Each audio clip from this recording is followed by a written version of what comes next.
Alright, today we're building a warband for 1490 Doom, but we're doing something a little different from your standard army showcase. Because for me, the real fun of this hobby is in the story and the creative process behind the minis. Hey yo everyone, my name is Jessica, and this is the channel where we nerd out about tiny plastic men on the tabletop.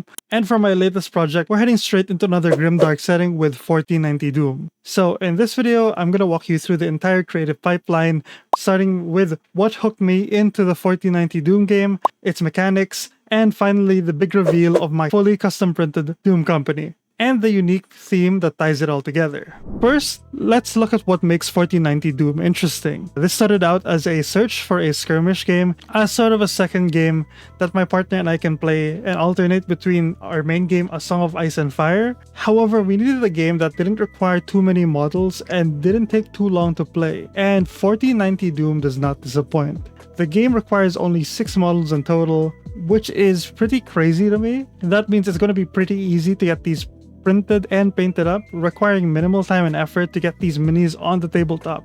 And the other reason is I really like the verticality of the game. Now, a lot of the times I dislike additional verticality for war games, since I find it a little bit more complicated to take note of. However, with how simple the game rules are, the additional aspect of verticality being a key gameplay feature is pretty unique, and it really rounds up the experience for me. So the game uses verticality through different aspects. The setting has the creeping death, which is a fog that creeps in and kills every living thing, and survivors have to scramble to get to high points, meaning castles and high towers. Mechanically, you can scale and climb the walls to get to the different points of the map, and the game also keeps track of how much damage you take from falling from the high place when an enemy strikes your unit down. And lastly, a victory point is awarded to the player with a model in the highest point.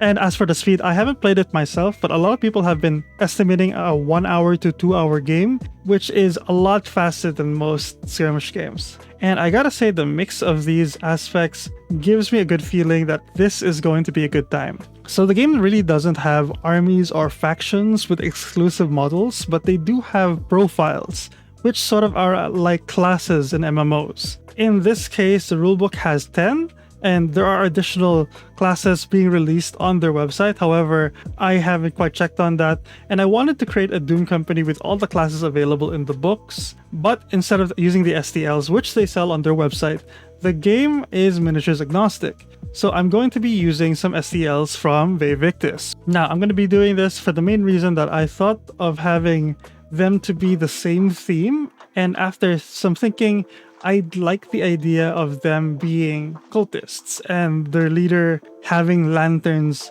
hanging from a staff.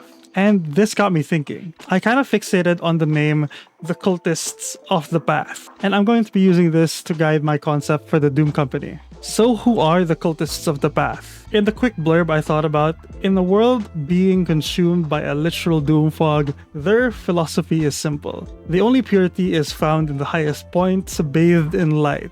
They are zealots who climb not just for survival, but for enlightenment. Their plague doctor masks are to both filter the disease, but also to protect them from the false light of the mundane world below. Now, this is embodied by their leader, who is using a staff hung with lanterns. And they aren't just light sources, they are holy relics, a symbol to the guiding faith and a path to salvation. And I gotta say, the Victus cultists were perfect for the job, and combining the arms from older multi-part kits to build up and match the weapons of the different profiles available in the rulebook is a perfect way to build out a Doom company. For the building, it's pretty simple. The kits are pretty standard in terms of how they're separated. You got the head, body, arms, and hands, so not too much work to get these boys completed. Seeing them built up just fuels me with even more energy to paint. They fit perfectly with the setting, and Victus even has a 1490 Doom head pack compatible with their multi-part kits, just in case you want something a little bit more closer to the art you see in the rulebook and the website.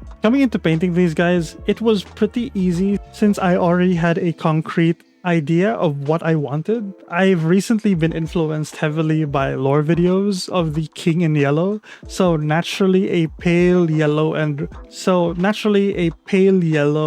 and a red-violet shadow color to complement it was in the back of my mind already, so I started with that. Starting this paint job off with a Prime and Zenithal, I used my favorite combo of Hyro Paint, Black Primer, and Arcus Hobby White ink to create the highlight and shadow. The base coat is a sand yellow from Armored Komodo, with the shadow being a red-violet from the same brand. For the boots, I'm hitting them with Phantom Black, a power paint, which sort of is a contrast paint from Hyro Paints. And to finish up the leathery bits, I use a Bull Motor Brown. After which I stipple on tarnished silver for the metallic parts. And as for the highlights and shadows, I use this ice yellow, which is this pale desaturated yellow. It's a lighter shade compared to the sand yellow. And for the shadows, I just sculpted back with the same red-violet. Lastly, I hit it with a little texture paste to give the bases a little bit more of a ground-like texture.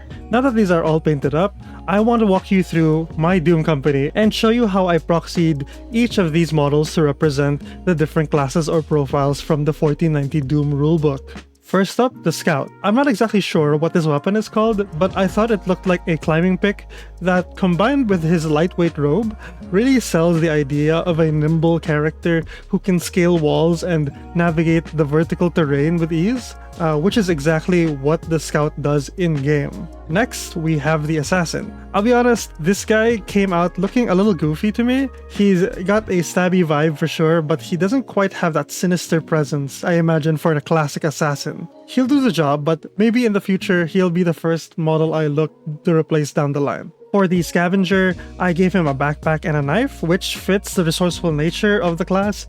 I came up with a little backstory for him. He used to be a scout, but he had to change his role after losing an arm in a previous encounter with other survivors of the Creeping Death. This is my fighter. I imagined him to be a disgraced knight from a distant land, although I did see a knight profile in the website, so I'll probably have another model just to replace the fighter, and this guy will be taking the knight. But hence the unique helm he's representing from his former heraldry. He's got his sword and shield, but now he's wrapped in the cult's robes, hiding his past identity. I was really inspired by the Brute from the official art, so I tried to mimic that look as closely as possible. I gave him a bare arm pose to show off his muscles and that massive two-handed flail, making him look like an absolute unit on the battlefield. This guy is my default leader, the Warrior Priest. I absolutely love how he turned out. The lantern staff and the skull mace perfectly embody the look I want for the Cult of the Path, and the head with the dotted visor is just perfect for a fanatical leader. The Saboteur was a little tricky. I tried to mimic the default design with his scrap metal shield. I also gave him a backpack to hold all his little greeblings and gadgets, and this flashbang looking ornament on his hip